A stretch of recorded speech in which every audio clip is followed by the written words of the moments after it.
Ma, si Eden nga po pala. Napagplanuhan namin, papakasalan ko na po siya. Ha?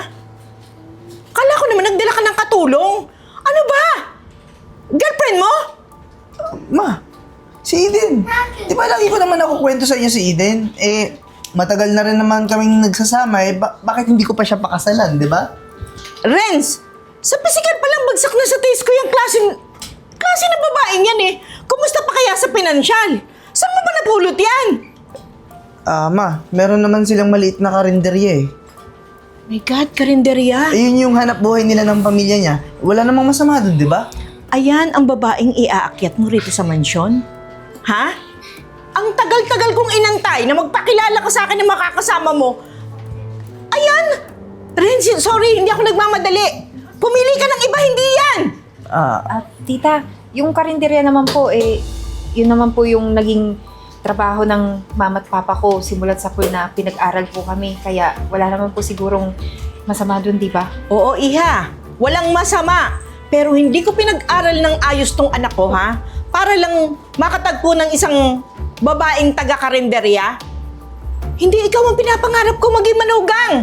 Maigi na yung alam mo, sa umpisa pa lang. Pero po, marunong naman po kaming magsikap eh. Ma, hindi ko naman lubos akalain na ganyan yung magiging reaction mo pagka ipapakilala kong mapapakasalan si Eden. Pero huwag po kayo mag-alala. Aayusin ko na lang po ito, ma, ha? Hindi ko alam na sisirain mo yung araw ko, Renz. Sige ma, ulitin ko. Wala naman kayo dapat ikabahala dito. Ako na pong bahala. Kakausapin ko na lang tong si Eden. Tama lang.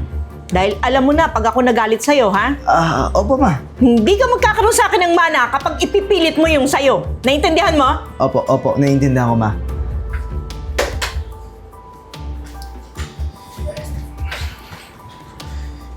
Eden, hindi ko naman lubos akalain na ganun yung magiging reaksyon ni mama eh. Pasensya ka na ha, pero hindi ko rin kasi yata kakayanin kung mawawalan ako ng mana. Kaya baka nga tama si mama. Hindi tayo para sa isa't isa. Pero Renz, matagal na natin ito napag-usapan, di ba? Handa na tayo. Ano naman kung hindi ka bigyan ng mana? Tulad na sabi ko kanina, magsisikap tayong dalawa. Kaya nating buhayin yung sarili natin, yung magiging pamilya natin. Kaya nating... Eden, hindi lang naman yun yung importante sa akin eh. Nanay ko yun, mahal ko yun. Tsaka, hindi ko kakayanin kung pati siya magagalit. Tsaka, importante nga sa akin yung mana, tsaka yung yaman namin. Hindi ko naman ako papayag na sa mga kapatid ko lang mapupunta, walang mapupunta sa akin. Eden, pasensya ka na. Mahal kita pero mahal ko rin yung sarili ko. Hindi ko kakayanin nga, Eden, na mawalan ako ng mana. Naiintindihan mo ba yun? Renz, naiintindihan ko, mahal mo yung pamilya mo, yung mama mo. Nire-respeto mo siya. Di mag-cool off na tayo muna ngayon. Ano?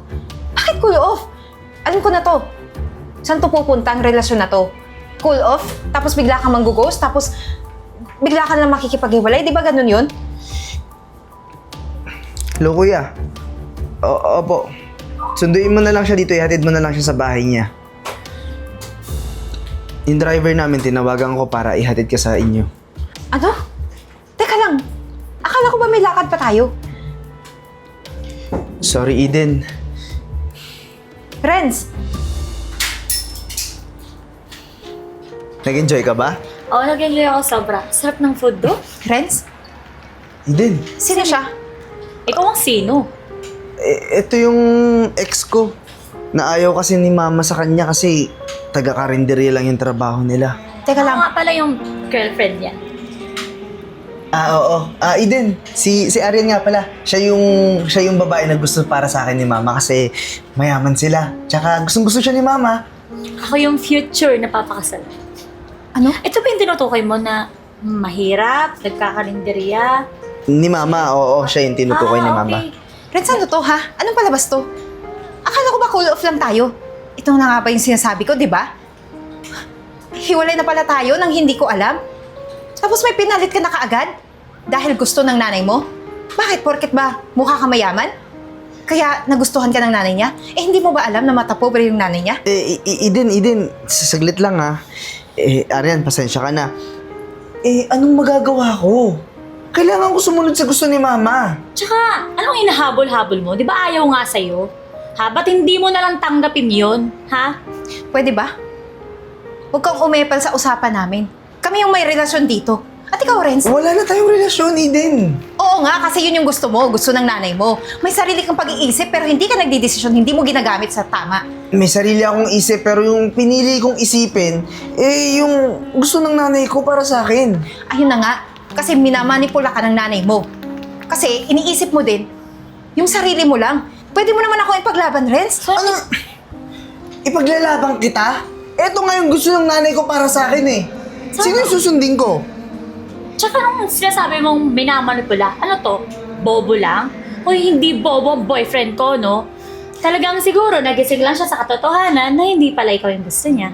At hindi mo na natanggapin, di ba?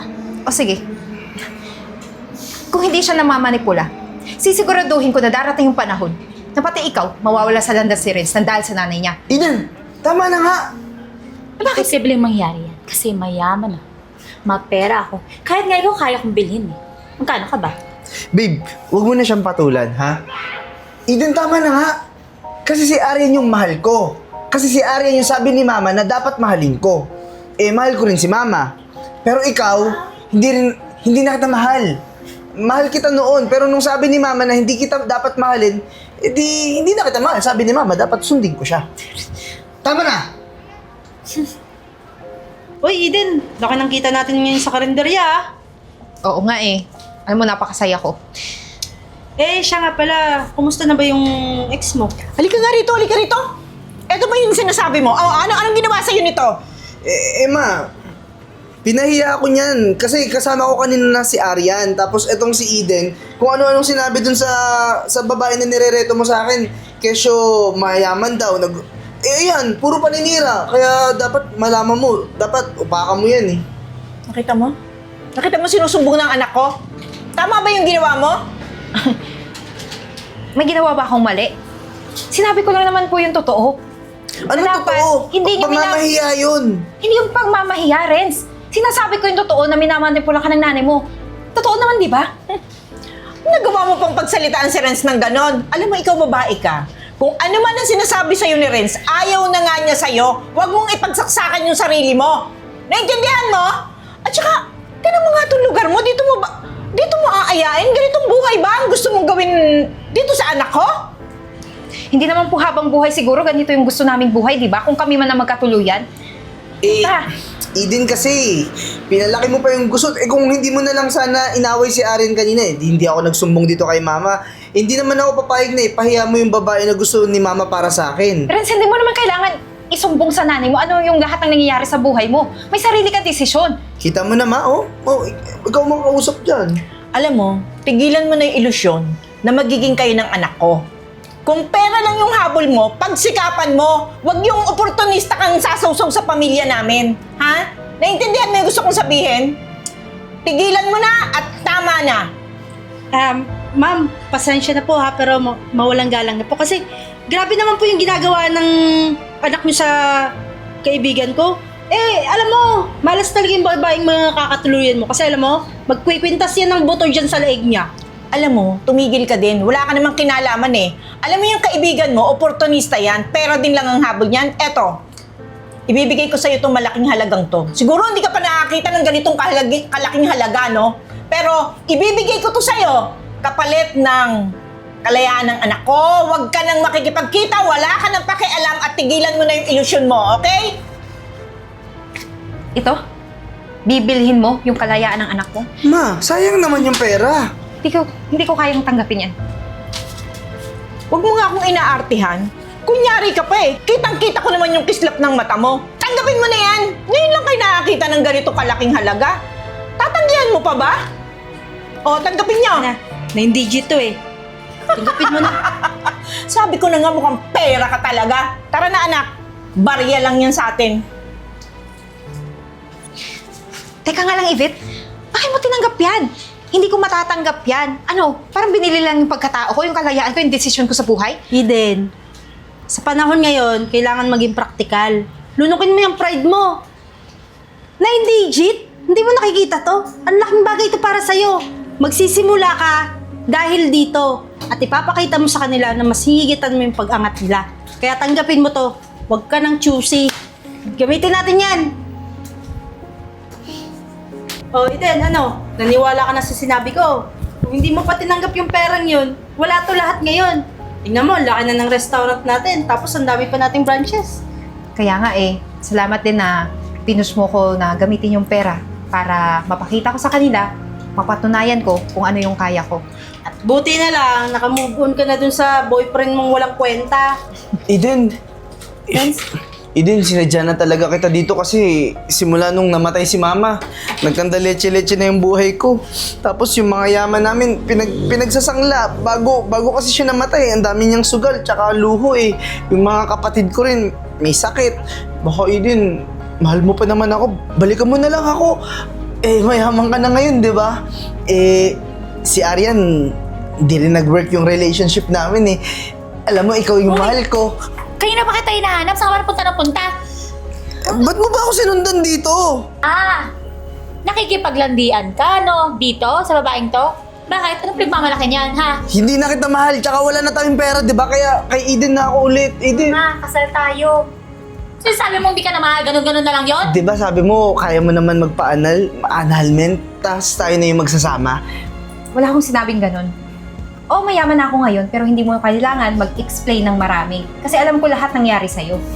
Kaya nga, masasabi ko sa'yo, deserve mo pati nitong inasawa mo. Ikaw, mayaman na? Talaga ba?